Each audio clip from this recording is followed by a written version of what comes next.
Hello दोस्तों, आज के इस वीडियो में हम एचडीएफसी बैंक के रेगुलर सेविंग्स अकाउंट्स को कंपेयर करेंगे एक्सिस बैंक के रेगुलर सेविंग्स अकाउंट्स के साथ में कि यहाँ पर भाई आपको इन दोनों ही बैंकों में से किस बैंक में अपना एक सेविंग्स अकाउंट ओपन करवाना चाहिए आज के डेट में।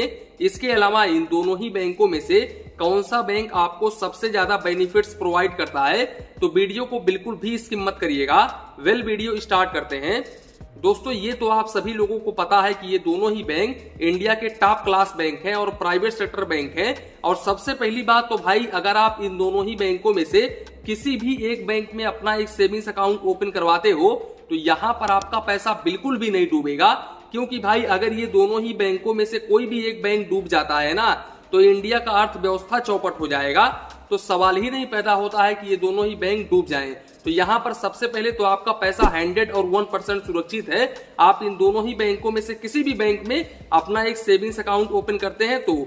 इसके अलावा ये दोनों ही बैंक बाई चांस अगर डूब जाते हैं तो यहाँ पर आपका 5 लाख रुपए तक का अमाउंट बिल्कुल सुरक्षित है। ये दोनों ही बैंक DICGC से इंश्योर है। बाकी अगर हम इंटरनेट बैंकिंग और मोबाइल बैंकिंग को लेकर के बात करें तो देखो भाई, यहाँ पर एचडीएफसी बैंक का जो मोबाइल बैंकिंग एप्लीकेशंस है ना, वो थोड़ा सा बेसिक मॉडल का है। वहीं पर एक्सिस बैंक का जो मोबाइल बैंकिंग एप्लीकेशंस है वो थोड़ा सा एडवांस मॉडल का है। तो यहाँ पर भाई एक्सिस बैंक का mobile banking applications HDFC bank के मोबाइल बैंकिंग एप्लीकेशन से कहीं ज्यादा शानदार है, यानी कि थोड़ा बहुत शानदार है, इतना शानदार हम कह भी नहीं सकते हैं। इसके अलावा वहीं पर HDFC bank mobile banking applications के ऊपर 4.4 का रेटिंग है और एक्सिस बैंक के मोबाइल बैंकिंग एप्लीकेशंस के ऊपर 4.7 का रेटिंग है।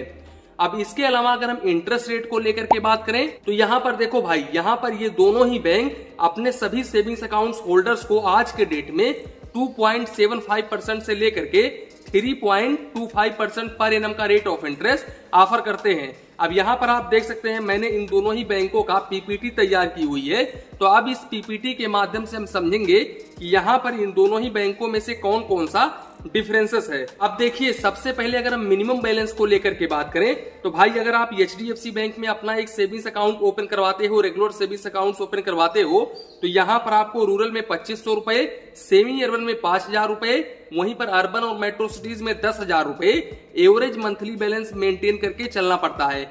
अब आप चाहे तो ये एवरेज मंथली बैलेंस मेंटेन कर लो, चाहे तो आप यहाँ पर अगर रूरल के कस्टमर्स हो तो 25,000 रुपए की एफडी कर लो, या फिर सेमी अर्बन के कस्टमर्स हो तो 50,000 रुपए की एफडी कर लो, या फिर यहाँ पर अर्बन और मेट्रो सिटीज के कस्टमर्स हो तो 1 लाख रुपए की एफडी कर लो।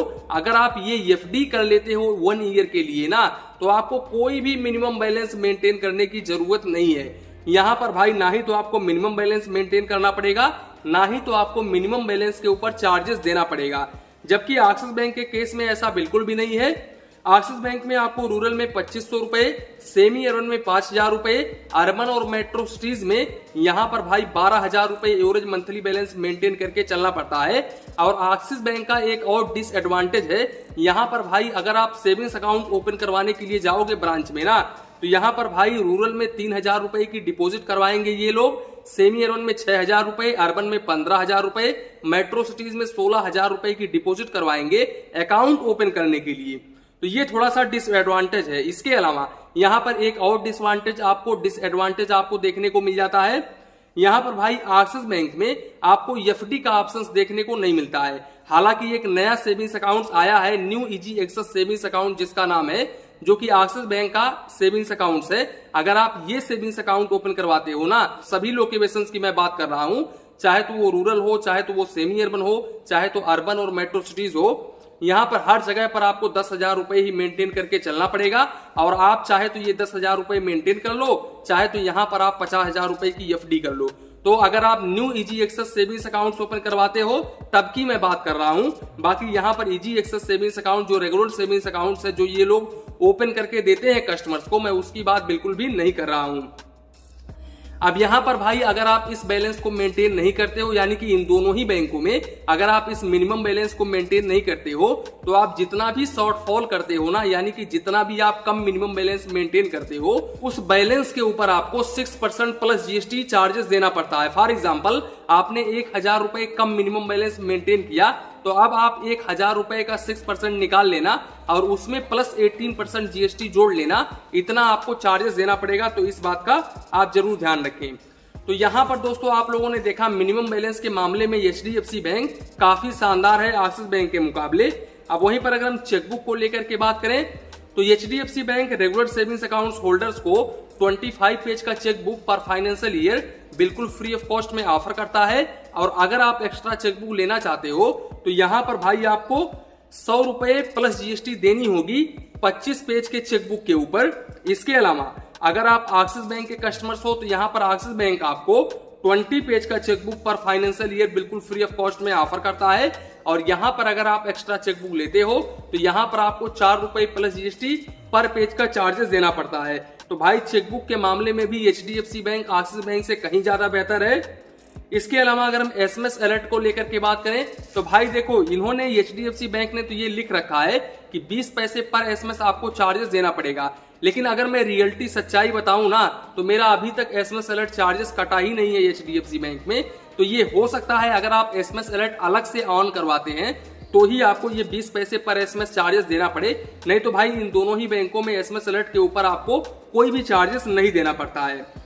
बाकी अगर हम कैश ट्रांजेक्शंस को लेकर के बात करें तो एचडीएफसी बैंक में आप चाहे तो ब्रांच के जरिए कैश डिपॉजिट करो, कैश विड्रावल करो, या फिर नॉन होम ब्रांच के जरिए कैश डिपॉजिट करो, कैश विड्रावल करो। यहाँ पर भाई एक महीने में आप ओनली 4 ट्रांजेक्शंस कर सकते हैं। अब इस 4 ट्रांजेक्शंस में आप चाहे तो पैसे निकालो, चाहे तो आप पैसे जमा करो, आपको 4 ही ट्रांजेक्शंस देखने को मिलता है।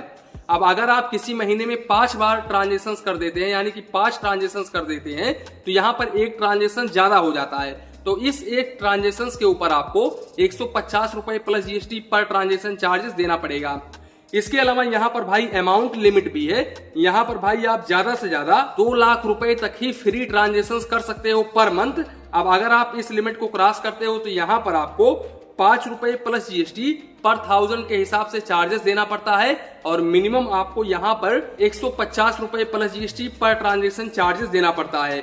वहीं पर अगर हम एक्सिस बैंक को लेकर के बात करें तो एक्सिस बैंक में भाई ब्रांच से आप कोई भी ट्रांजेक्शन करो, इवन चाहे तो वो आरटीजीएस हो, चाहे तो वो एनईएफटी हो, चाहे तो वो यहाँ पर कैश डिपॉजिट हो, कैश विड्रावल हो, यहाँ पर सारे के सारे ट्रांजेक्शन काउंट होंगे। आप ब्रांच के जरिए ओनली 15 ट्रांजेक्शन मंथली कर सकते हैं। अब ये ट्रांजेक्शन आप चाहे तो नॉन होम ब्रांच के जरिए करो, चाहे तो आप ब्रांच के जरिए करो, 15 ट्रांजेक्शन ही कर सकते हो। अब अगर आप इस लिमिट को क्रॉस करते हो तो यहाँ पर आपको 75 रुपए plus GST per transaction charges देना पड़ता है। तो भाई यहाँ पर एक्सिस बैंक थोड़ा सा अच्छा आपको बेनिफिट्स प्रोवाइड कर रहा है, क्योंकि आपको यहाँ पर 15 ट्रांजेक्शन देखने को मिल जाता है बिल्कुल फ्री ऑफ कॉस्ट में। बाकी अगर हम एटीएम कार्ड को लेकर के बात करें तो भाई यहाँ पर देखो रुपए डेबिट कार्ड आपको एचडीएफसी बैंक प्रोवाइड करता है। अब आज के डेट में तो money back debit card provide कर रहा है, लेकिन जब मैंने अकाउंट ओपन करवाया था तब भाई एचडीएफसी बैंक मुझे रुपए डेबिट कार्ड ही दिया था, लेकिन बाद में मैंने उसको कन्वर्ट करा दिया, मेरा मनी बैक डेबिट कार्ड अभी हो गया है। तो यहाँ पर भाई मनी बैक डेबिट कार्ड आपको देखने को मिल जाता है। इस डेबिट कार्ड के ऊपर आपको एनुअल मेंटेनेंस चार्जेस 300 रुपए प्लस जीएसटी आज के डेट में देना पड़ता है, जो कि हर साल एचडीएफसी बैंक आपके अकाउंट से काट लेता है। वहीं पर रिप्लेसमेंट फीस, अगर आपका डेबिट कार्ड कभी डैमेज हो जाता है या फिर कहीं गुम हो जाता है, दोबारा आप रिप्लेसमेंट करवाते हो डेबिट कार्ड को, तो यहाँ पर आपको 200 रुपए प्लस जीएसटी चार्जेस देना पड़ता है। इस डेबिट कार्ड के जरिए आप 25,000 रुपए पर डे निकाल सकते हैं और 3 लाख रुपए तक ऑनलाइन ट्रांजेक्शन कर सकते हैं। बाकी अगर हम काउंट ऑफ ट्रांजेक्शन को लेकर के बात करें तो देखो एचडीएफसी बैंक के एटीएम मशीन पर आप 5 ट्रांजेक्शन मंथली कर सकते हैं बिल्कुल फ्री ऑफ कॉस्ट में। वहीं पर दूसरे बैंक के एटीएम पर, यानी कि एचडीएफसी बैंक का एटीएम कार्ड ले जाकर के किसी दूसरे बैंक के एटीएम मशीन से ट्रांजेक्शन करते हो तो यहाँ पर भाई फाइनेंशियल और नॉन फाइनेंशियल ट्रांजेक्शन मिला करके टोटल 5 ट्रांजेक्शन मंथली आप कर सकते हो और मेट्रो सिटी से 3 ट्रांजेक्शन मंथली आप कर सकते हो। अब अगर आप इस लिमिट को क्रॉस करते हो तो यहाँ पर आपको फाइनेंशियल ट्रांजेक्शन के ऊपर 23 रुपए प्लस जीएसटी और नॉन फाइनेंशियल ट्रांजेक्शन के ऊपर 8 रुपए 50 पैसे plus GST per transaction charges देना पड़ता है।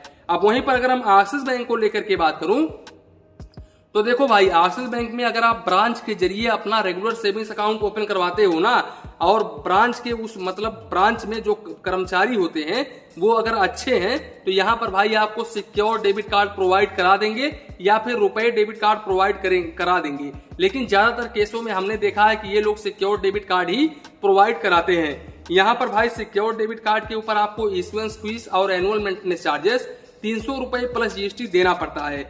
वहीं पर भाई इस डेबिट कार्ड के जरिए आप 50,000 रुपए पर डे निकाल सकते हो और 2 लाख रुपए तक ऑनलाइन ट्रांजेक्शन कर सकते हो। बाकी यहाँ पर काउंट ऑफ ट्रांजेक्शन के बारे में एक्सिस बैंक ने सर्विस चार्जेस में मेंशन नहीं किया है, लेकिन लगभग एचडीएफसी बैंक के बराबर ही चार्जेस होगा।